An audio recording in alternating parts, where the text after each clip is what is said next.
Muito bem, minha gente, estamos começando mais um Falando de Tudo, aqui pelo link Our View e no Link TV, com meu amigo Lincoln Lira. Vamos aguardar entrar aqui.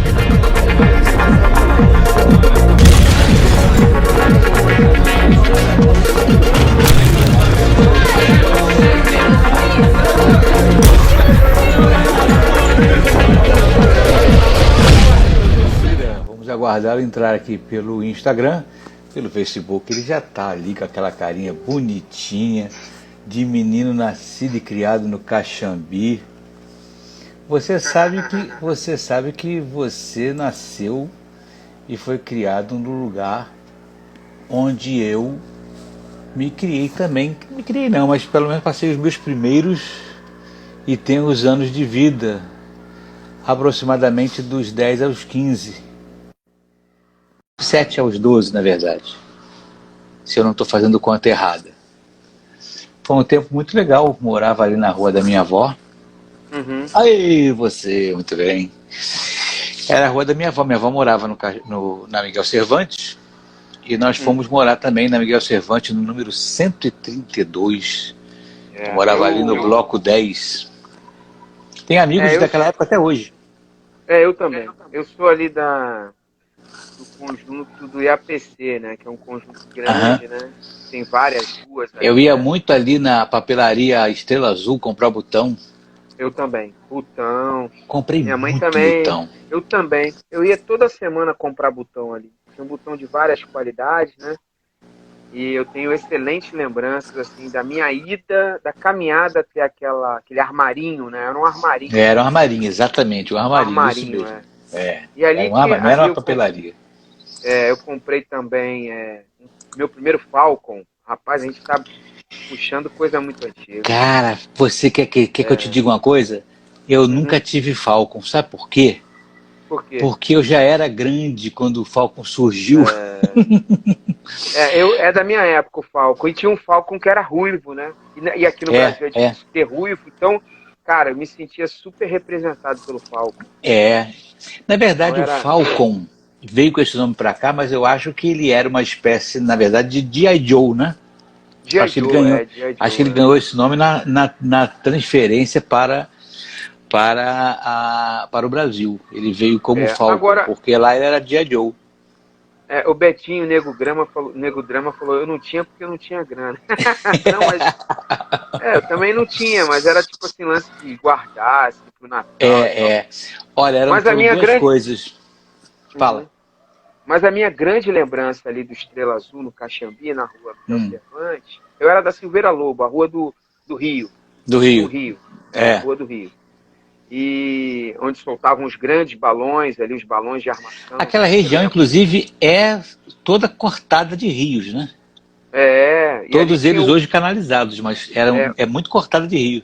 De rio. Tinha o Viegas, que era aquele grande matagal, que hoje virou uma comunidade. Eu também vi nascer a comunidade de Pica-Pau Amarelo.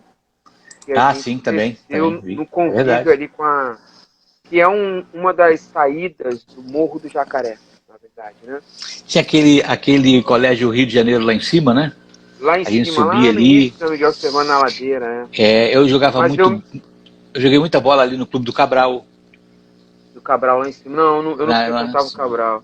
Eu joguei bola, foi na Baronesa, né? Que é o clube onde tinha o campo do Jacaré.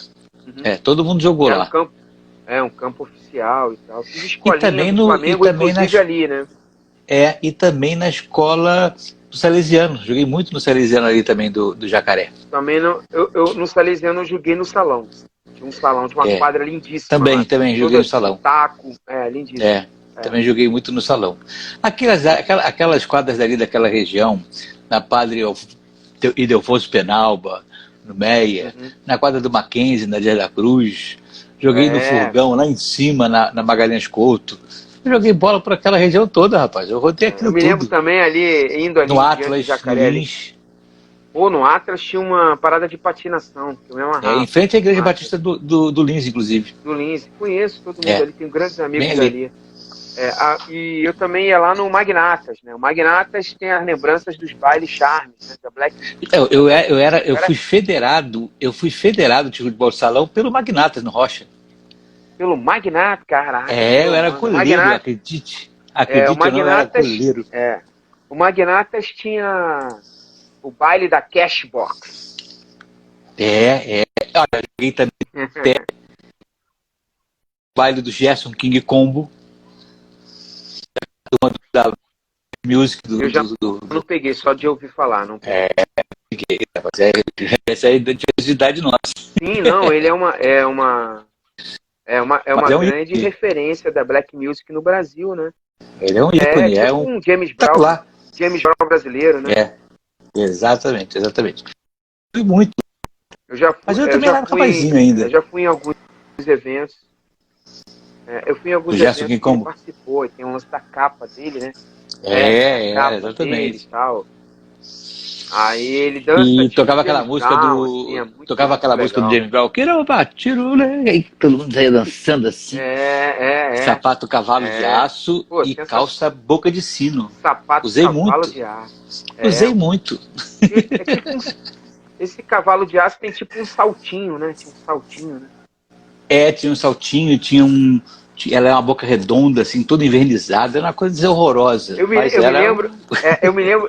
eu me lembro que eu era criança, aí tem uma onda, Sex Machine, isso Sex aí, Machine, o Betinho, Betinho lembrou bem, é isso mesmo. Sex Machine, eu me lembro bem. E tinha uma onda assim eu me lembro do cara pegar um fósforo e ele É. acender na sola do sapato, Na sola do sapato, e aí acender o cigarro e tal, mas fazia o fogo lá no sapato, assim, um negócio.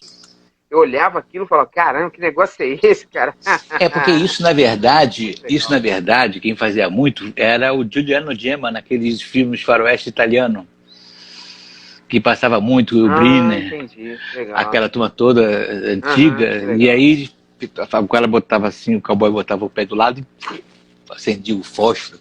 A Rose está dizendo, eu morei Legal. em frente ao Maria da Graça, futebol clube, também joguei Eu lá, conheço. Rose, Esse joguei também muito lá joguei lá também. também. Joguei no Maria da Graça também. Joguei.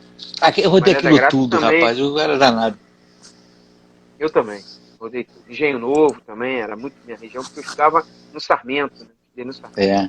Aí passava pelo buraco do padre. Passava pelo Buraco do Padre todo dia. Andava aquela rua ali, É. a Capitão Resende. Andava ela todo Capitão dia. Resende, não. Ali você primeiro subia a Propícia, depois descia Capitão Resende. Propícia, perdão. Propícia, É. exatamente. E a Propícia, Miguel depois a Fernandes passando lá em continuidade da cima. Propícia é a Capitão Resende, exatamente. É isso mesmo. Às vezes eu subia a escadaria, né? Tem uma escadaria ali, pegava a Miguel Fernandes lá em cima e depois Isso, descia é. na Vaz de Caminha para E chegar ainda na tinha uma Silveira quadra na Luz. Ruth Escobar. Ainda tinha uma quadra na escola municipal Ruth Escobar, que ficava Essa não peguei, não. Não na peguei, Torre não. Sobrinho. Rapaz, eu rodei aquilo Dois tudo. sobrinhos. Rodava aquilo tudo, eu era danado. Sempre jogando bola, adorava jogar bola, formávamos clubinho de futebol, era muito bacana. Foi um tempo muito, É, mas muito, muito legal. Eu gosto muito de lembrar dessa época, foi muito. uma época Eu bastante também. bacana. Eu também. Eu também. Por falar em lembrança, saindo um pouco do Caxambi e indo um pouco para o mundo, essa semana Aham, você fez duas lives que me chamaram muita atenção. A aham. primeira com a Fernanda Brum, ainda que não tenha sido Sim, essa a ordem Fernanda. das lives, mas eu quero deixar outra para o final. Primeira foi com a Fernanda Brum, que a gente já conhece, Que é, ícone e tudo mais, né? uma Foi voz bom para matar feminina, a uma saudade. mulher, uma É, mulher, uma ministra de louvor muito icônica, né? a voz se Na confunde com a música, história da música evangélica, né? música brasileira. E A principalmente a gente. voz feminina, né? Como voz É, é, feminina, uma das grandes vozes, como mulheres da música gospel, ela é uma das grandes da história da música cristã. é. E é uma voz forte, né? Uma voz grave, uma voz bem Uma voz colocada. Sempre chamou muito, muita muito atenção. característica. Agora, a segunda foi com o Vilela, né? O nome dele? Felipe Vilela. Felipe Vilela. Aquela foi espetacular. Porque, Ele é muito, para mim, muito foi diferenciado. Muito espetacular. diferenciado. Porque aquele menino, ele foi surpreendente, na verdade. Para mim, a mim, ele foi Ele, surpreendente. não, ele é Ele foi demais. extremamente surpreendente. Ele é surpreendente. Eu, quando conheci também, não imaginava que Ele tinha soltou umas todo. frases assim, impressionantes. Ele tem um Impressionante. conteúdo. Olha que Diferenciado. nem todas eu concordo, mas Uhum. mesmo dentro daquilo que eu não concordo, as frases foram muito bem colocadas e muito bem sustentadas dentro da coerência que ele trazia. Que para mim, na verdade, é sempre o que me fala muito mais alto, tá? Eu não preciso que as pessoas concordem comigo.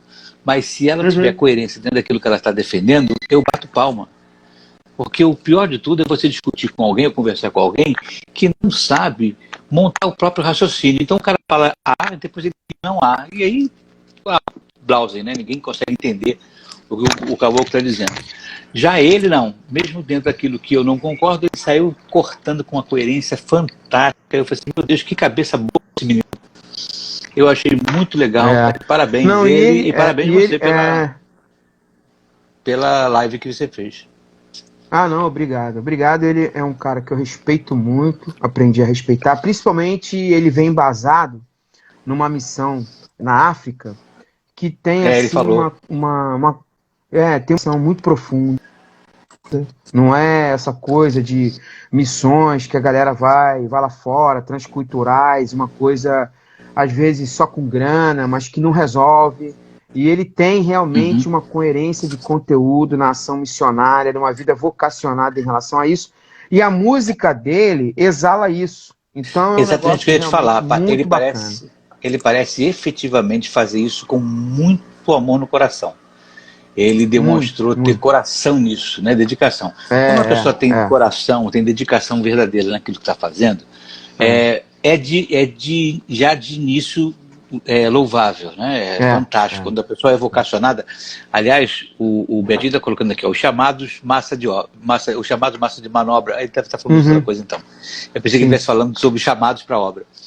Mas e quando o cara é vocacionado, ele desperta na gente uma certa completude flagrante, e a gente percebe que ele está falando aquilo que se importa efetivamente. É muito bacana, eu fiquei impressionadíssimo. O menino está de parabéns. Ele está parabéns você pela live. Precisa manter essa pegada de live nesse ritmo. Olha, é difícil, não é fácil. Tem uma senhora chamada Liane Lira, não sei se você conhece, ele acabou de entrar aí. Tem o Rafa Butters também, que é a galera de Itaguaí também, muita gente boa. Tem o Osiane também está aqui. Como vocês já devem saber, quem não sabe vai lembrar, vai saber agora, e quem já sabe vai lembrar, o Lincoln é um dos nossos articulistas no Link Our Review, que é o nosso portal. E hoje ele soltou um artigo falando sobre o retorno do funcionamento das casas de show. Né? Eles cortaram o funcionamento e depois agora devolveram o funcionamento com uma mutilação da capacidade de receber pessoas dentro da casa de show. Até que ponto você imagina, primeiro, que isso vai sofrer? Mas eu falava que você botou muito bem. Eles tiraram as casas cheias e agora estão devolvendo mutilada. Como é que essa turma vai fazer para voltar ao mesmo nível de receita, recuperar a capacidade de receita? Porque o problema não é tanto pela receita do empresário, propriamente dito, mas eu estou dizendo que eu não estou preocupado única e exclusivamente com a receita, né, com o lucro do empresário. Estou preocupado também e principalmente com o fato do empresário ter que pagar contas e pagar salários. Quando você devolve um negócio mutilado, como ele vai fazer para pagar a mesma quantidade de pessoas e como essas pessoas vão se alimentar? Como elas vão trabalhar nessa situação? É isso que me frustra, no sentido, às vezes, de colocar algumas opiniões acerca da cultura, do show business, assim, na compreensão da importância que isso tem na sociedade, na vida humana, dos produtores, artistas, compositores, artistas em geral, que trabalham com entretenimento, né? No texto a gente fala exatamente sobre isso, sobre essa cadeia de profissionais que estão envolvidos com a produção artística, porque lá na ponta, eu como contador, a gente sabe que essa conta não fecha, porque na verdade se você tem uma casa de espetáculo, um teatro, seja lá o que for, você tem a número que a gente chama de break-even point. Então, por exemplo, o cara tem 100 lugares. Estou dando um exemplo. Vamos dizer que o cara tem uma sala lá que tenha 100 lugares. Só que desses 100 lugares, o cara, a partir dos 50, é que o cara tem o lucro. E, sei lá, até os 50, ele consegue pagar os funcionários, o custo fixo dele. Se ele vai reabrir agora e só pode botar 30, ele não consegue nem pagar os custos. Então, tipo assim, é um negócio que é aquilo que a gente vem falando. É um absurdo a forma dos governos no sentido de não elaborar um plano B para o restabelecimento desses segmentos, para não colocar um plano B de viabilidade econômica para esses segmentos, porque o reflexo disso é que essas famílias que estão envolvidas com esse faturamento, com essas receitas, com essa folha de pagamento, com esses salários, todos eles são afetados. Aí não adianta depois querer arrumar emergencial, como é que chama? Auxílio emergencial, para cobrir uma conta que 600 prata não cobre. Eu estava falando isso com um amigo músico hoje, do absurdo que, por exemplo, esses dias eu vi um comentário, né, de pessoas ligadas ao governo, assim, Secretaria de Cultura, o canão da lei Aldir Blanc. Pô, secretário municipal de cultura não tem nada a ver com o Aldir Blanc, meu irmão. Pô, vai procurar o que fazer, cara. Os caras não sabem fazer nada, pô. Porque a lei Aldir Blanc é uma lei federal, pô. Esse auxílio já foi conquistado. O cara tem que procurar informação, pô, nos requisitos e sites federais, pô. O cara municipal, o cara tem que estar preocupado em reabertura do comércio na área de arte, pô. Ele tem que entender de que maneira ele fomenta essa economia, entendeu? Exatamente. Não, deu uma travadinha. Não, mas eu falava exatamente isso. Ele não tem que se preocupar com o auxílio, tem que se preocupar com o fomento, com aquilo que vai gerar escala, continuidade. Não é preocupado com merreca que vai entrar na conta para resolver problema de emergência. A cabeça completamente distorcida daquilo que se precisa. Exatamente, você falou muito bem. E essa... Como é que eu diria isso? Eu não sei, de repente, adjetivar. Quando você fala merreca, eu entendo muito bem. Porque um músico eu digo merreca que não é capaz de resolver o problema dele. Exatamente. Essa é merreca porque com aqueles 600 pratos o cara vai fazer compra. E o restante? Olha, o Marcelo Barros, que coincidentemente é o meu editor, é o homem que está lançando meu livro agora aí no final do mês, ele está dizendo aqui, ó, a verdade é que o Rio de Janeiro se perdeu. Cada dia mais falta de ações, cada dia mais falta ações com o propósito de dar uma direção para a nossa sociedade carioca. É exatamente isso. Exatamente isso. E tem uma coisa assim, que tem um discurso ultimamente que eu tenho ouvido assim, a respeito de uma contrapartida de grana. Mas nem tudo é grana não, sabe, Jansen? Às vezes é boa vontade de querer fazer, sabe, envolver pessoas. Às vezes existem recursos, mas eles estão mal alocados. Às vezes eles não são nem usados de forma correta, entendeu? É vontade política, é envolvimento, sabe? É pé no chão do tipo assim, de andar, de saber o que está acontecendo, de ir lá ver, de tentar flexibilizar algumas coisas. Mas isso dá trabalho, né? E os caras só querem ar-condicionado e cadeira. O nosso amigo Wellington Silva, ele está dizendo aqui, ó, os tecnocratas que tentam elaborar as soluções não fazem um empirismo do segmento, não conhecem a flor da pele o negócio, não tiveram vivência. Ele fala exatamente o que você está falando aí. É exatamente isso. Na verdade, são pessoas às vezes de gabinete, as portas fechadas. São pessoas que às vezes são até bem intencionadas, sabe? São até, mas o inferno... Já te falei que eu não acredito nisso. Eu já te falei que nem acredito nisso. Eu digo assim, bem intencionadas, porque você conhece a pessoa e você percebe que a pessoa tem um coração assim, que gostaria até de ajudar, mas é aquele cara inoperante, é aquele jogador que está no time, que ele é voluntarioso, mas o futebol não é feito de voluntário. Futebol é bola na rede. Entendeu? De craque, feito com craque. É isso que faz a diferença. Então o cara tem boa vontade, mas o inferno tá cheio de gente com boa vontade, entendeu? Lotado de demônio com boa vontade, sacou? Mas não adianta, não resolve. Não resolve. Não vai resolver. Não vai resolver. E cada dia eu estou convencido, completamente convencido, de que a gente depende muito de uma visão para solucionar o problema da cidade. Tenta ficar com discursos, com temas estanques. Eu vou resolver o problema aqui da portinhola da passagem, porque isso aqui é um problema para a gente. Isso aqui só vai ser um problema para a gente se isso puder. Sim, mas às vezes alguma coisa. Às vezes eu não tô discordando de você, mas às vezes o que nós temos no momento é pontual, entendeu, Jansen? Eu concordo com você que eu acho que um plano de governo mais holístico, geral, para a cidade é muito melhor. E todo mundo caminharia nessa direção. Mas aqui nós temos é pontual. Mas nem no pontual eles conseguem avançar. Sabe por quê? Porque também os quadros, eles estão apoiados em pessoas que é uma cambada de puxa-saco, entendeu? Então os caras não têm equipe, os caras têm batedor de palma, é uns caras que ficam elogiando, marqueteiro de imagem de rede social, mas os caras não fazem nada, não conhecem da parada. Porque às vezes o gestor, ele é um grande treinador que não entra em campo, mas ele tem um jogador que avança, ele tem um centroavante que faz gol, ele tem um back lá segurando a onda, sabe usar as mas nem peças. isso os caras...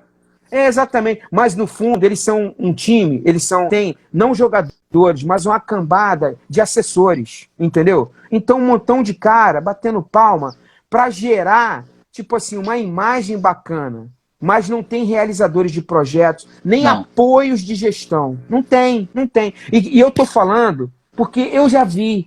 Eu não tô falando do que eu acho.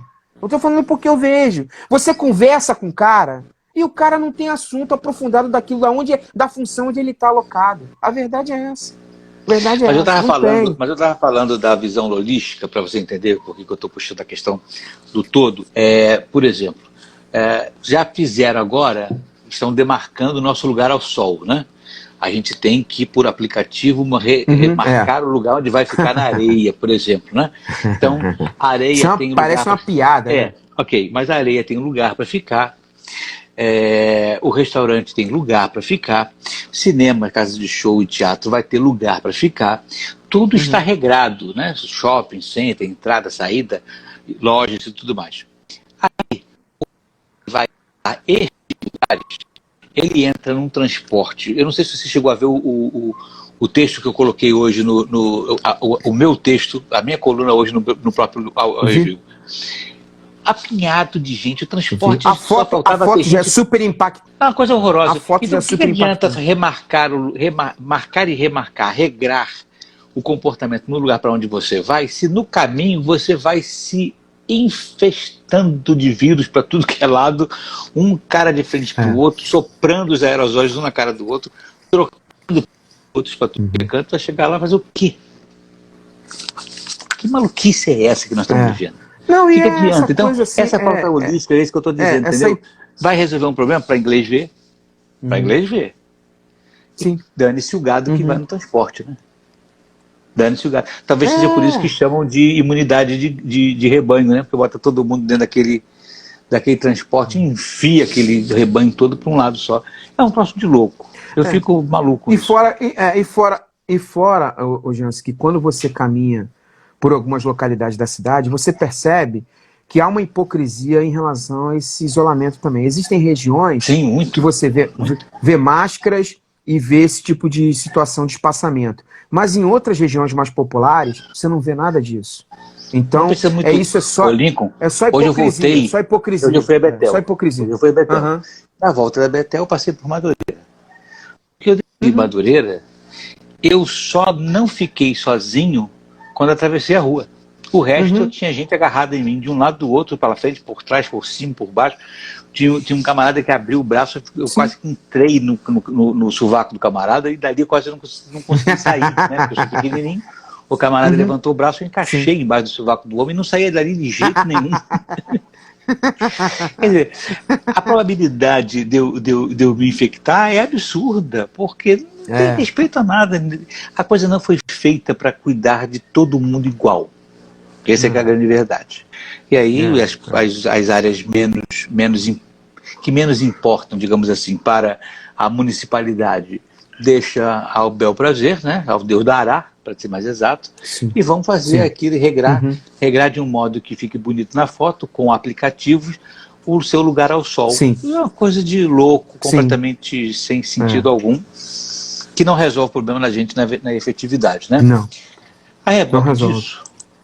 A reboque disso, e demonstrando também mais uma simpática falta de preocupação efetiva com a população do Rio de Janeiro, tem essa questão da linha amarela. A gente falava disso essa semana, né?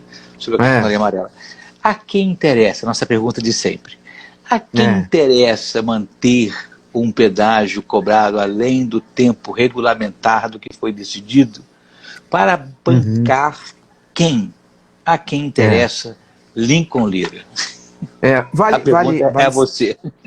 Vale salientar que essa questão ela é uma questão muito interessante, porque eu lido com pessoas de outros estados e isso não acontece em outros estados. Assim. Eu acho que São Paulo acontece, mas fora do Rio e São Paulo você não vê isso, que é a questão dos pedágios em locais urbanos, centros, metrópoles, né?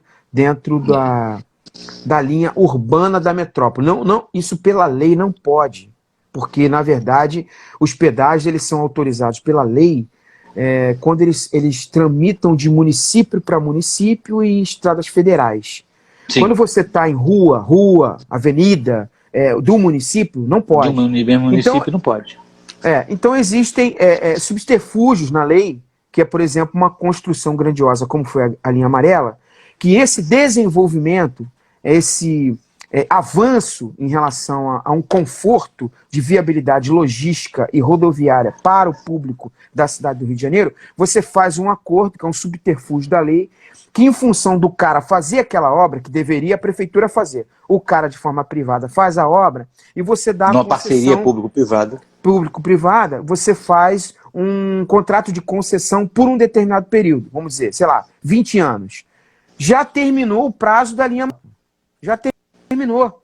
E aí os caras não entregam o negócio. Quer dizer, e a gente continua pagando um preço animal para você se deslocar dentro da cidade. Ida e vinda. Ida e vinda. Além de você ter um transporte público limitado e com severas complicações, quando você vai usar o seu transporte particular, você é acharcado, entendeu? De forma veemente, assim, com um preço exorbitante, porque uma coisa é você pagar uma ida de um dia na semana. Agora, se você fizer essa conta e de volta os 22 dias do mês que você trabalha, dá uma parcela do teu salário violenta. Então, é esse absurdo que a gente vive na cidade do Rio de Janeiro, que a prefeitura está com uma dificuldade jurídica violenta para tirar esses acharcadores aqui dos cidadãos cariocas, né? Num mês de 4 semanas você tem aí R$300 gastos únicos e exclusivamente com pedágio. Entendeu? R$300 é o que de repente muitos aí recebem, por exemplo, de ajuda de custo de alimentação, seja refeição ou alimentação. É metade de um volume do que um trabalhador de classe média recebe, entendeu? Então é um verdadeiro absurdo, entendeu? E aí a gente termina com a pergunta, a quem interessa? Interessa a empresários que de repente estão bancando determinadas situações jurídicas e legislativas no sentido de se manter. A esse que interessa, entendeu? Porque essa é a única resposta, Jansen, entendeu? Esses empresários estão bancando financeiramente. Não vejo outras respostas. Estão bancando judicialmente esse negócio para se manter e estão bancando no sentido legislativo para se manter. Porque a questão lógica é não haver mais. Não haveria mais esse pedágio, não poderia haver. Entendeu? Está nutrindo alguém e algum interesse em grana, não tem a menor dúvida. Sim, exatamente. Saindo da linha amarela e partindo... A gente aqui fala de tudo mesmo, né, pessoal? Fala de tudo, Não tem assunto certo. Saindo um pouquinho das coisas prosaicas, mas eu vou entrar nesse assunto, vou explicar por quê. Nós estamos vivendo esses dias meio conturbados por conta da história daquela menina de 10 anos que foi estuprada por tanto tempo, né, por familiares. Eu estava torcendo para tu não tocar nesse assunto. Mas não tem jeito, amiguinho. Você está na chuva para se molhar. Eu vou trazer você para o ringue, para a gente se arriar aqui dentro.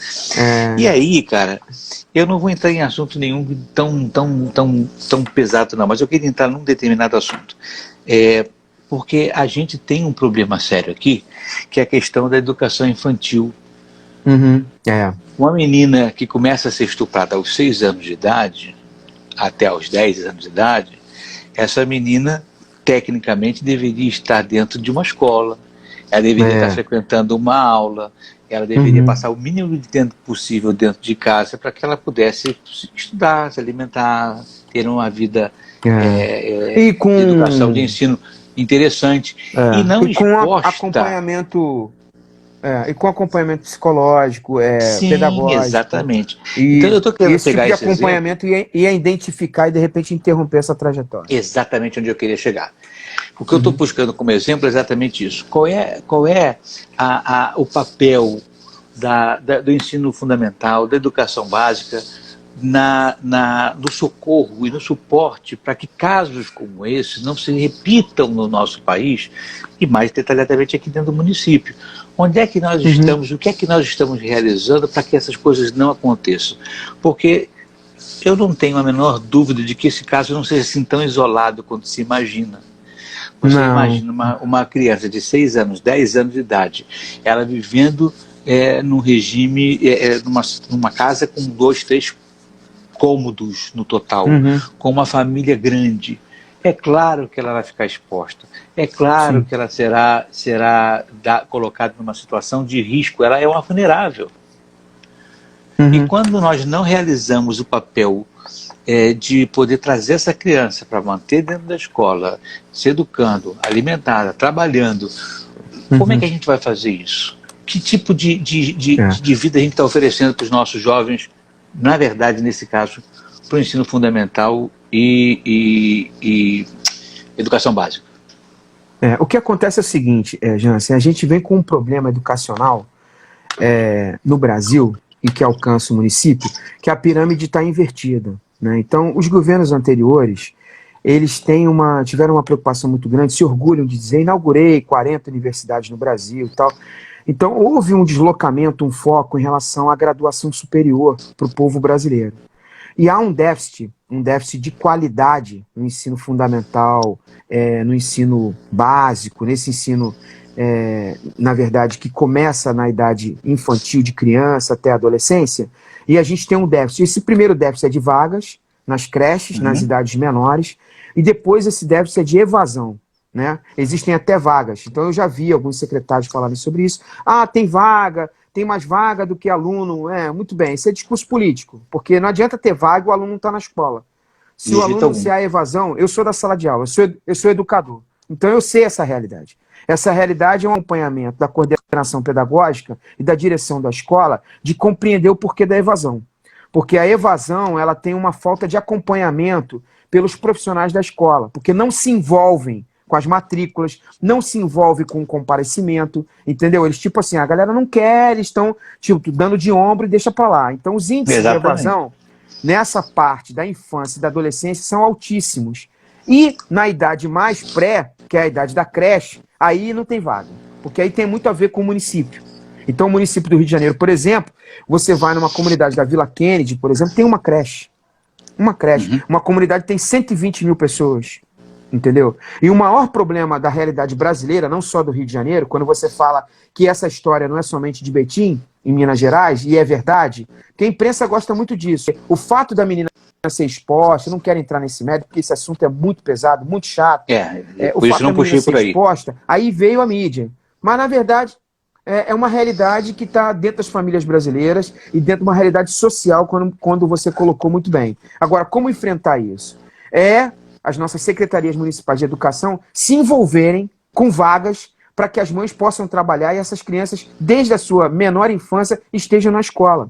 Então, os governos precisam... Exatamente. Porque quem tem grana, Jansen, as suas crianças estão nas escolas particulares, ok? Sim. Então, o governo tem a responsabilidade dessa parcela de pessoas mais humildes que dependem do ensino público terem vagas. E não é com universidade, meu irmão. Não adianta falar que inaugurou 40 universidades no Brasil, Exatamente. Porque o Brasil não precisa mais de universidade, tem mais vaga do que aluno. E não tem nem emprego para essas... Como eu tenho falado aqui, não tem nem emprego para o volume de pessoas que estão se formando. Está se formando não sei quantos mil advogados, tem vaga para advogado para todo mundo, entendeu? Com todo respeito aos formados em direito, bacharéis de direito. Então, na verdade, a pirâmide está invertida. E nessa inversão, a gente tem que focar a nossa pressão e os nossos representantes e a nossa viabilidade educacional para que hajam vagas para todas as nossas crianças estarem nas escolas. E os profissionais que estão ali deixarem da militância, deixarem o aparelho e voltarem a índices de resultado para que as crianças frequentem as escolas. Essa é a realidade. Essa responsabilidade é do diretor, é do coordenador pedagógico, é do professor. Eu não estou falando nem de resultado no sentido de resultado de média escolar. Eu estou falando da frequência, eu estou falando do envolvimento. Porque isso, no Brasil, é muito pouco, vamos dizer assim, cobrado das pessoas que estão envolvidas na educação. E além do que, um número, você tocou nesse assunto mais atrás, é que mesmo que não haja uma evasão escolar formal, existe uma evasão velada. O cara está lá, mas ele não está lá. Não. Ele está lá, mas a cabeça dele não está lá. Ele está lá, mas nada lhe interessa, nada lhe atrai. Ele está ali, mas está no burburinho, está na baguncinha. Ele não está aprendendo efetivamente nada. Não existe uma cobrança, um acompanhamento, um incentivo, um impulsionamento para ele se tornar efetivamente alguém interessado em crescer na vida, coisa que o valha. Então, e um dos motivos principais, um dos motivos principais, Jansen, é que a escola se distanciou do mundo corporativo, a gente já falou isso aqui. Então, muitos jovens saem da escola porque eles precisam trabalhar e a escola não forma eles para trabalhar. Eu vivi isso. Mais uma vez, eu estou falando do que eu vivi. Eu trabalhei na formação de jovens. Então, por que o jovem ele para com a escola? Porque ele está aprendendo biologia, química, e, na verdade, ele tem que fazer uma conta de regra de 3 no comércio. Então ele não é preparado nem para fazer uma conta de percentual, para saber um volume de comissão, para fazer uma venda. Não sabe. Então o cara está ali preocupado em dar química de carbono, está preocupado com não sei o que, do cromossomo, e o cara está preocupado em ter um emprego para fazer uma conta no comércio. Então ele se distancia da escola. Essa é a verdade. A escola ficou parada, não sabe minimamente ler, porque não sabe minimamente ler o que está se pedindo. Não Aí sabe. chega no trabalho, você escreve não um sabe, camarada. O Jansen, ele não sabe, com todo respeito, não é nem por culpa dele. Não sabe nem se comunicar. Não sabe nem falar. Não sabe nem se portar no ambiente de trabalho. Entendeu? Essa semana eu passei por isso. E as pessoas precisam trabalhar. E há um oferecimento, às vezes, de emprego que não tem pessoas capazes para preencher, porque o cara não tem competência de fazer um atendimento ao público, porque ele não sabe se comunicar. E a escola não prepara. A escola está preocupada no resultado das matérias devidamente aprovadas pelo MEC, que é você fazer um algoritmo, fazer uma potência de 3. Para que eu quero a potência de 3 e o algoritmo, meu irmão? Entendeu? No ensino básico, eu preciso que o aluno, que o jovem, que o adolescente, que a criança saiba falar, saiba se comportar, saiba ter educação, gentileza. E isso vai servir para o mundo profissional dele, que, na verdade, no Brasil, ele é muito antecipado. Isso é outra hipocrisia. Olha que coisa bacana. Isso é outra hipocrisia. Bacana, você sabia, por exemplo, que para você contratar um menino de 16 anos, você não consegue contratar? Sabia disso? A gente nunca falou sobre isso. Isso aí é outra, que eu nem quero falar sobre isso. Eu não quero nem falar sobre isso. Você levantou a bola, mas não quer falar. Não quero falar, eu só quero que as pessoas pensem. Sabia que você tem uma empresa, você quer contratar um menino de 16 anos, você não consegue. A rua consegue contratar ele, mas o emprego não consegue, o CNPJ não consegue. Não consegue. Olha, a Carla Suca está dizendo o seguinte, ela está dizendo que ela é química e que já trabalhou com um químico que não sabia a regra de 3, que é uma operação simples para fazer solução, que é básico no laboratório. O cara não consegue ser químico e tentar fazer regra de 3. Exatamente. Olha que situação. É pertinente, pertinente demais o que você está falando. Mas é exatamente por isso. Então, acho que a gente não está dando a devida atenção a coisas que são básicas. E por isso eu volto à questão holística. Está vendo como tudo se envolve? Porque, quer ver um exemplo prático do que eu estou te falando? Por que nós estamos tendo esse problema todo nos transportes? Porque o camarada mora em Campo Grande e ele é obrigado a trabalhar no centro da cidade. Então ele tem que se deslocar de uma maneira muito grande. Mas por que ele tem que se deslocar?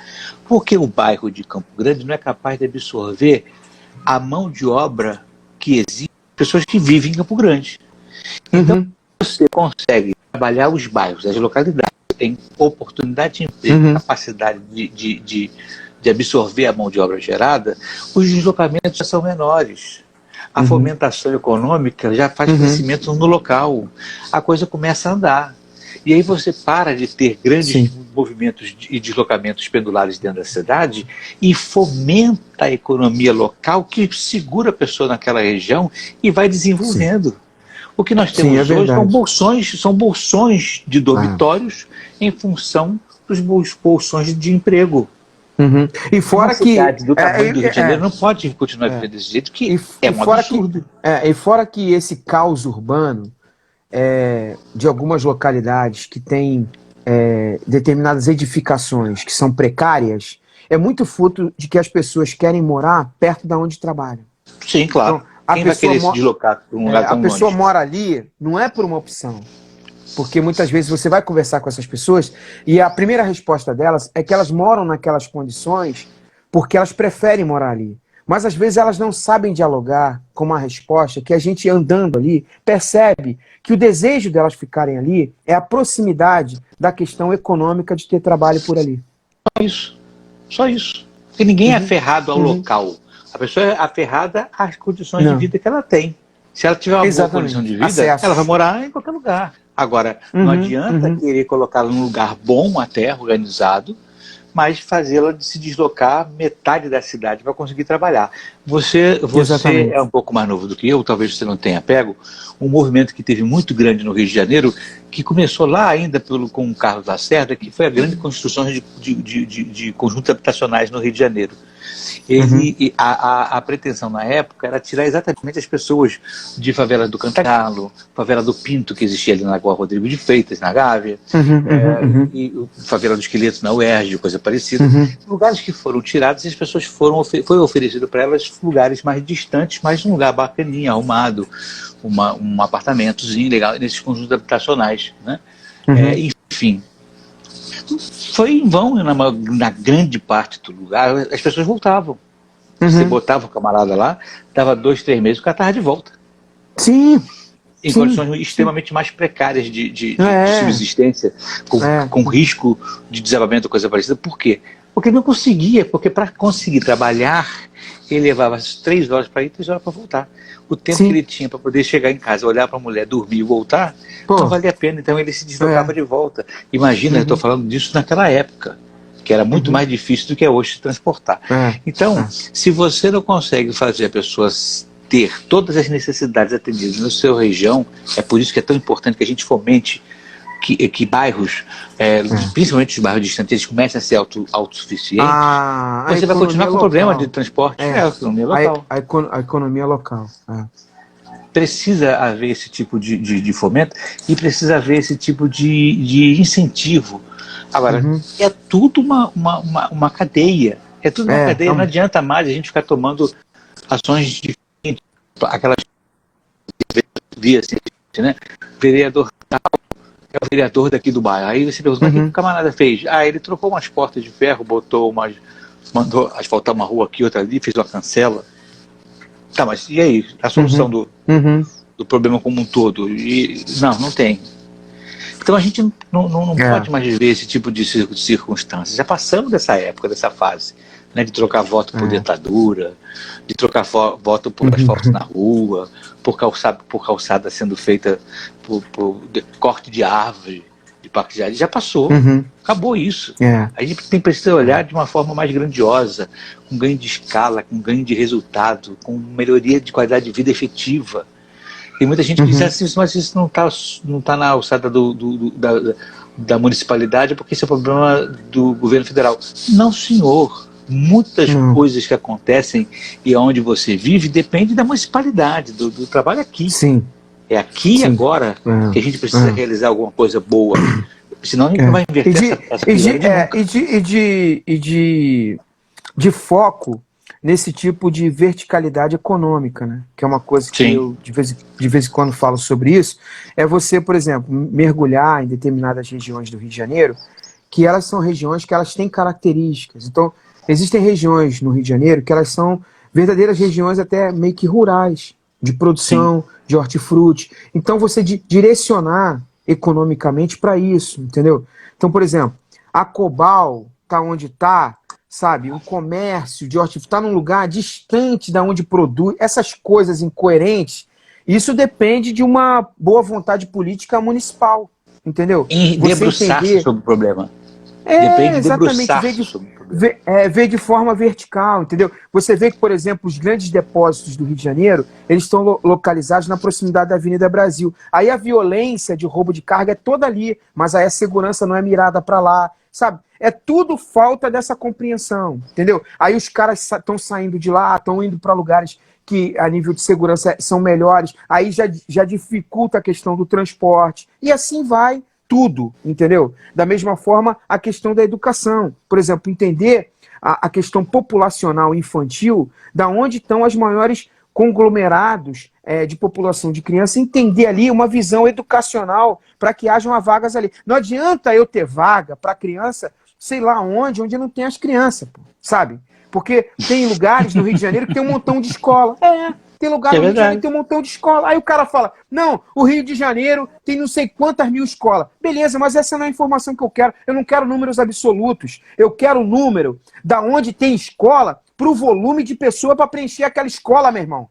Entendeu? Não vem com conversa fiada. Ah, tá sobrando vaga não sei onde. Tá bom, aí joga sobrando... criança daqui, vai parar lá em Belfort Roxo. Aí já tem a dificuldade do transporte, aí já não tem o transporte para criança, aí as crianças já poluem o transporte, porque tem isso também. Tem isso também. O Rio de Janeiro vive um caos de horários escolares. Não sei se você já percebeu isso. Isso é um outro problema. Entendeu? Porque eu não sei, só na cabeça desse... Porque é aquilo que a gente conversa aqui. Ô, Jansen, tem coisas que eu penso, que eu fico olhando assim, eu falo, cara, eu devo ser um ET. Porque há uma boçalidade, entendeu? Na compreensão das coisas. Por exemplo, por que a escola tem que funcionar num horário que é horário justamente das pessoas trabalharem? Entendeu? Porque ninguém pensou nisso. Porque chega na hora que a pessoa tem que ir para o trabalho, aí aquela confusão, entendeu? De entrada e saída de escola, porque tem aquela mãe, né? Que ela não pode deixar o filho a 20 metros da escola, ela tem que deixar na porta. Em fila tripla. Em fila tripla. E os outros que se dane, e domingo tá na igreja louvando a Deus, porque ela não entende que o reino de Deus começa com ela, com a educação e a gente dela, do amor ao próximo dela, de entender que a fila tripla dela confunde o trânsito, embola todo mundo, atrasa as pessoas, estressa as pessoas e faz mal às pessoas. Não entende isso. Ela entende que a adoração a Deus é só o louvor. Mas um grande amigo meu disse que no bairro onde ele mora, numa cidade, não é no Rio, mas é numa cidade próxima, só no bairro dele existem 42 igrejas. Ele catalogou 42 igrejas evangélicas. É o lugar mais perigoso hoje do estado do Rio de Janeiro. Isso aí. Tem alguma coisa errada. Tem alguma coisa errada. Como é que o número de igrejas não trabalha diretamente ligado, não resolve o problema da violência extrema da região? Tem alguma coisa errada. Estamos errando em alguma coisa. Estou me botando nisso aí. Estamos errando em alguma coisa. Tem alguma coisa errada. Porque não pode. Se é o lugar mais perigoso, se é o lugar mais populoso de igreja, era para ser um paraíso, concorda comigo? Concordo. Agora, era para ser um paraíso. Voltando a esse assunto da questão da gestão da municipalidade, os gestores, eles têm uma dificuldade de pensar diferente, né? É igual as pessoas da igreja. Elas têm uma dificuldade de entender as coisas na essência, na coerência, entendeu? Tem uma dificuldade. Então, por exemplo, da mesma forma que o cara tem uma dificuldade de entender, porque nesse período da pandemia, você vê um trânsito um pouco melhor, porque é a mesma questão das férias, porque as escolas não estão funcionando. Entendeu? Então, o que o cara devia cair a ficha dele? Opa, eureka! Opa, descobri a pólvora.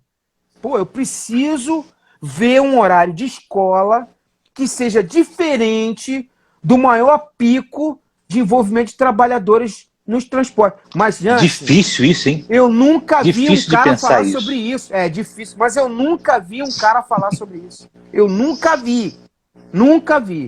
Entendeu? Nunca vi um cara falar sobre isso. Nunca vi. É a mesma coisa, esses horários das empresas ser cedo.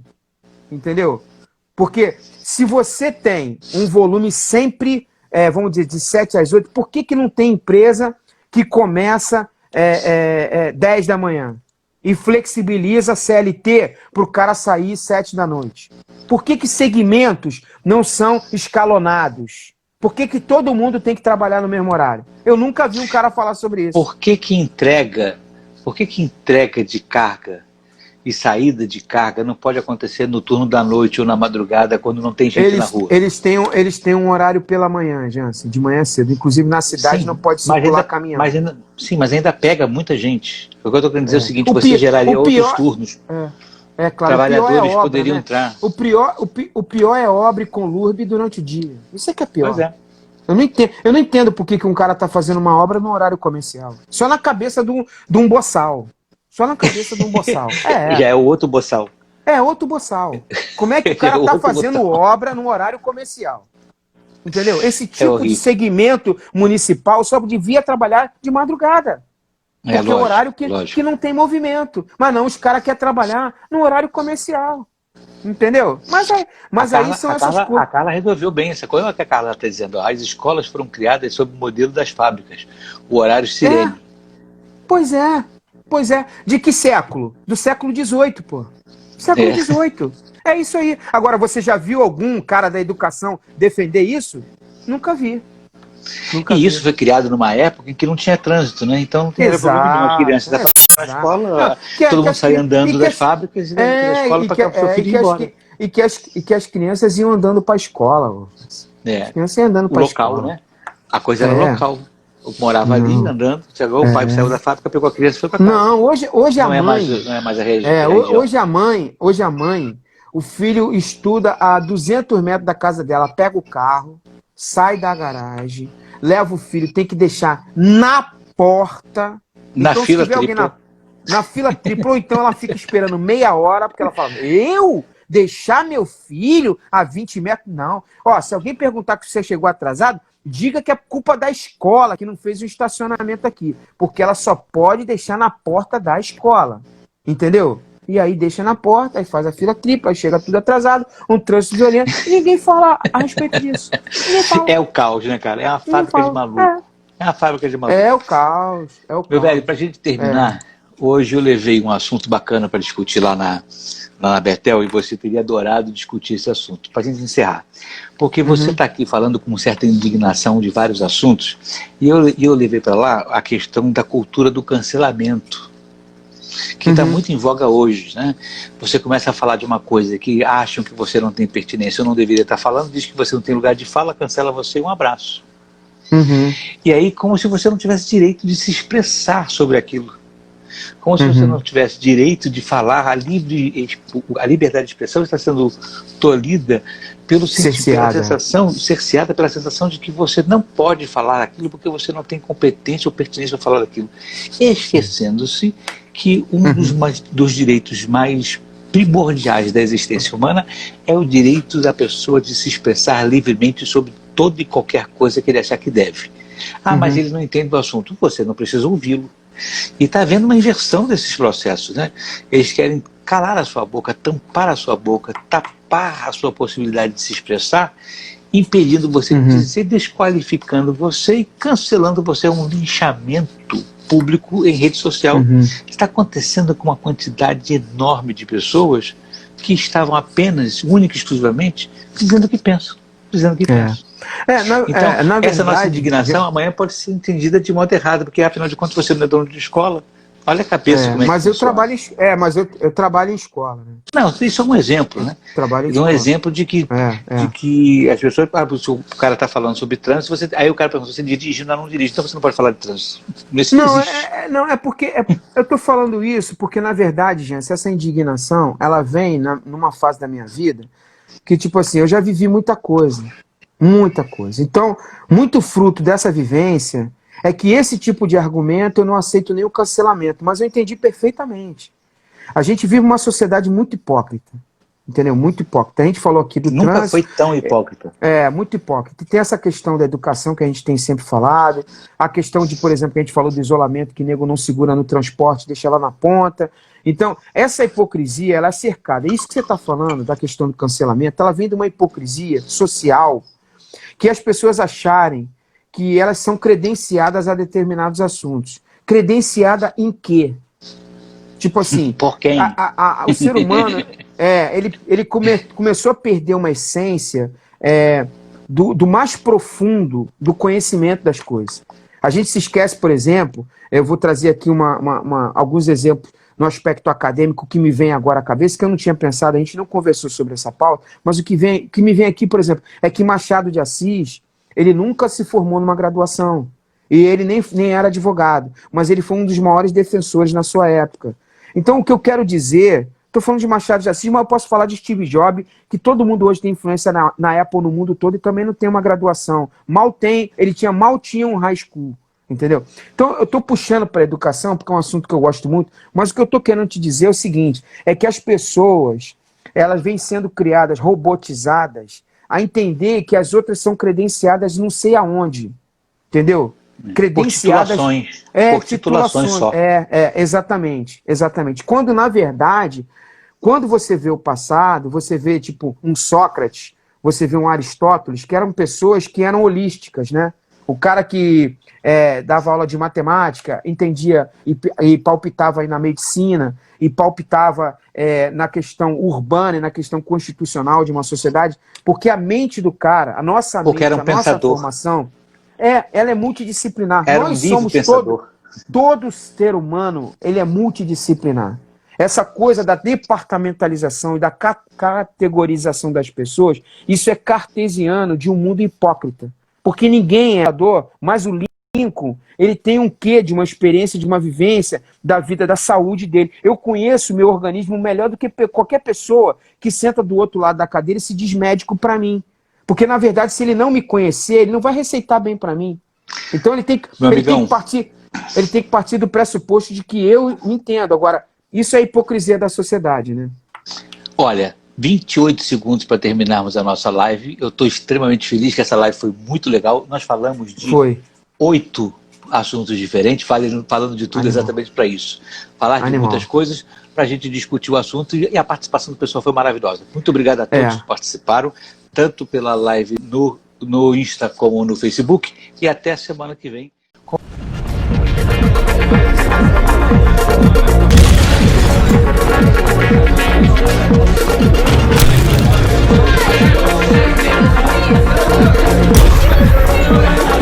Yeah.